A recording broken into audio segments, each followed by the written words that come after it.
There was this spicy debate on Twitter that I saw happening about which was the better anime shonen movie, Demon Slayer Mugen Train or Jujutsu Kaisen 0. And although this debate pitted two fandoms against each other, the most rational take is that these two are a bit peculiar and maybe even pointless to compare. Mugen Train adapts a whole continuation story arc into a movie, whereas Jujutsu Kaisen 0 is a prequel story of 4 chapters being adapted into a film. In my humble weeb opinion, one just fits better as a movie than the other, but both are spectacular in their own right and both are huge W's for the anime community and medium as a whole. But despite how redundant comparing these two anime films may seem, we're gonna do it anyway. In the classiest way possible here on the channel because I think it'll be interesting to start a fire. So, I'm your narrator MK, and let's discuss which film is the better shonen anime movie. Spoilers up ahead. The best way I could think to do this objectively is to judge each movie based on these 10 categories: originality, creativity, plot, pacing, structure, characters, cinematography or animation, entertainment value, message effectiveness, and rewatchability or replay value. Shout out to my homie Kota who assisted me with these categories, linked to his channel down below. Keep in mind that at the end of the day, this is just my opinion and I honestly enjoyed both movies. I saw both of these multiple times and read the source material in order to form my weeb opinion, but I do want to hear if you agree or disagree with me on any of these. Let's begin. Originality refers to the connection to the source material, and if the movie is the first of its kind. Both Zero and Mugen Train are canon and they adapt their manga source material pretty faithfully. I would say Mugen Train does it more so than Zero, especially because the arc it adapts is a direct continuation from season 1, and because of that same reason, Mugen Train is also the first of its kind to do something like that. Who thought to adapt a whole canon arc in the middle of a story as a movie and that it would blow up as hard as it did? That's why I think Mugen Train wins over Zero in originality. When it comes to creativity, we're referring to whether the movie introduces new ideas or takes any liberties and if they were good or bad. If you've seen my video on Mugen Train, you know that I think Mugen Train fails in this aspect. Mugen Train takes too little to no liberties with telling the story.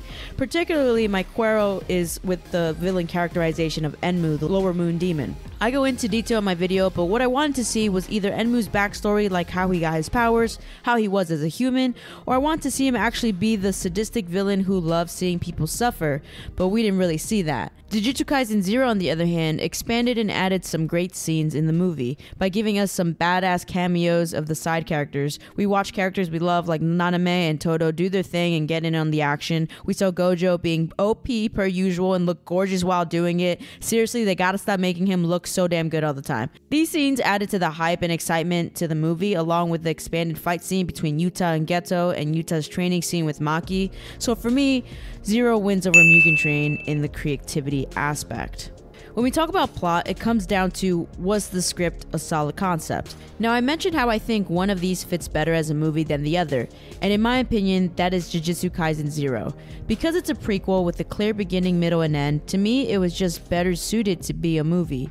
Mugen Train adapts an arc in the middle of an anime story, therefore, there wasn't a lot of room to be reintroduced to the characters, and although the overall plot was there, Akaza coming in at the end was kind of random from a storytelling perspective. Yes, it was in the manga, and yes, it was a peak fight scene, but a rule of thumb in storytelling is you don't introduce a new character at the end, especially when that new character takes the spotlight over the main villain in the whole movie. And who? For me, Jujutsu Kaisen 0 takes this one. Let's keep it simple with pacing. Did the movie drag? Now, when I first watched both of these, I didn't feel like any parts really dragged at all. The time spent on character backstories and flashbacks seemed very necessary to me in terms of characterization, whether that was the main characters or the villain, but that's just my experience. Let me know if there were parts in these movies that you found boring. For me, they're pretty much equal in this sense, so yeah. For structure, we ask two things. Was the story easy to follow, and was it cohesive? This one's tricky to decide. I think Zero was definitely easier to follow, only if you've never seen Demon Slayer or Jujutsu Kaisen before. I think Zero did a better job introducing world-building concepts and about Jujutsu sorcerers, but that's to be expected from a prequel. Mugen Train falls a bit here because it just can't afford the time to reintroduce everything about Hashiras or the Demon Slayer core, but it does a solid job of setting up the premise and characters. And if you've already seen Demon Slayer, which most people watching this movie probably did, then it was definitely easy enough to follow as it's a direct continuation. But was it all cohesive? In terms of plot, characters, and thematic ideas, Jujutsu Kaisen 0 just takes this one. And it's really only because of the place in the canon story where these movies are adapting from. Do you see why this debate is borderline pointless? But here we are doing it. If you're still here watching, give this video a like, please. Moving on to characters. Were the characters enjoyable to watch, and did they develop throughout the story? Now, I have to say Mugen Train's strongest point, hands down, is the characterization of Rengoku. I go into more detail about this in my Mugen Train video linked down below. I don't know about you, but I cried every time I saw this movie because of Rengoku. His fierce positivity and fiery passion were just hard not to love and admire. Yes, Mugen Train failed characterizing Enmu, and yes, they didn't expand enough on my best boy Zenitsu, but when it comes to Rengoku's and Tanjiro's characterization, man, did they deliver. But don't get me wrong, Jujutsu Kaisen also did a great job at this too. We saw Yuta develop nicely throughout the movie, and the side characters had a fair amount of spotlight and characterization as well. But I think what it comes down to for me is the villain characterization. Geto was creepy and controversial, and yet seeing him almost dying and seeing him as Gojo's best friend was such a great nuance. So for me, you know what? This one's really hard. I'm just gonna give it to them both. Now, when it comes to animation and whether or not the movie was visually attractive, all I can say in my zero expertise is either that animation was dope or that animation was whack. So instead, I'm gonna flip it over to my homie Kota, who's an actual animator, and let him give his take on these two. And already I'm catching the vibes in which I'm ultimately expected to break down which level of animation was better between two godly pieces of work. That's fucked up, but I'll give it a shot. Now, if you want to talk about the credibility of MAPPA, you have to look at the founder, Masao Maruyama, who's so real he co-founded Madhouse Animation Studios. It was literally just him and a bunch of friends getting together to animate projects. Now, if you know the name Madhouse, I don't need to tell you anything else. But if you don't, then just know Madhouse is responsible for making things like Death Note, Devil May Cry, High School of the Dead, One Punch Man. I mean, the list is insane. Now, though Maruyama left MAPPA in 2017 to start up M2 Studio, his ability to find talented directors and animators is why both Madhouse and MAPPA are still dominating forces in the anime world today. Ufotable's credibility is nothing to snare at either though. God Eater, Demon Slayer, and all the Fate series alone provide great examples of how that studio has not only studied, but perfected both slow-paced and rapid movement with people and objects in their animation. So, MAPPA's Jujutsu Kaisen 0 versus Ufotable's Mugen Train. Here we go! Just breaking down how much knowledge both studios have in the animation industry will only serve to make this damn near impossible when deciding which of the two produced the better movie. Both movies do a great job highlighting the important elements, whether it's people, objects, or actual earthly elements. Both make great usage of space. Both make sure the proportion of the characters are consistent, and the animators on both sides aren't afraid to exaggerate movement. Both movies are gorgeous. Both movies rival each other in damn near every way, so the strongest debate point for which is better comes in the form of simply having your preferences and taking a stand on why you have them.